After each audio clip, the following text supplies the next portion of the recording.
Қалайсыңдар? Иә, мен Аян 09. Оралдым мен бір бәле болып. Жаз жанып жатыр, көріп тұрғаныңыздай. Мен арыққа жылтырап тұрмын әдемі болып. А, негізі зайыбы болып тұрғандар, иә.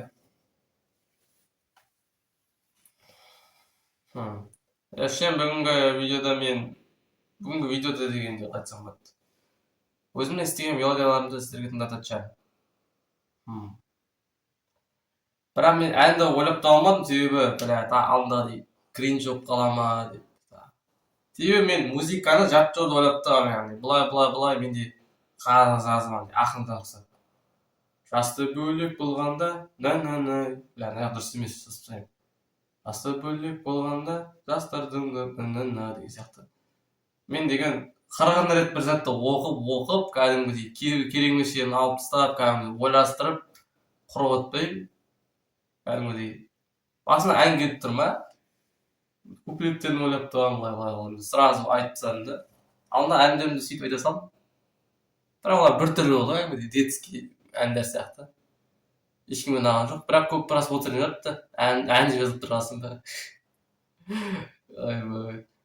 Ойланам деген тіпті просмотр көп болып кетті. Менің каналымдағы барлық видеоларым қосқандағым.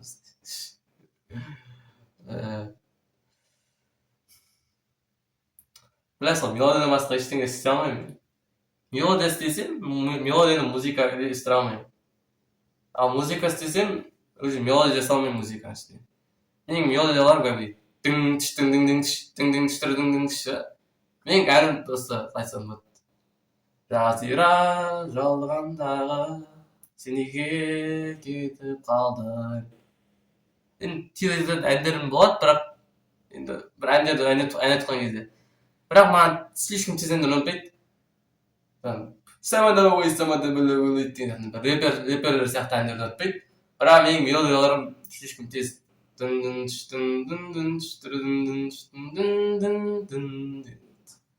Менде опыт жоқ, бірақ бәрі білсе опыт бар ма жоқ па, басты тыңдасақ болды емес пе.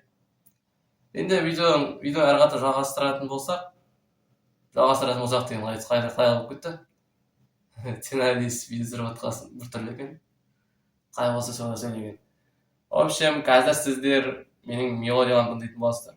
Істеген музыкаларды. Қарсы алыңыздар. Şimdi kеттік, давай.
видео өттүрүп мен аянел дагы давай сабыңдар.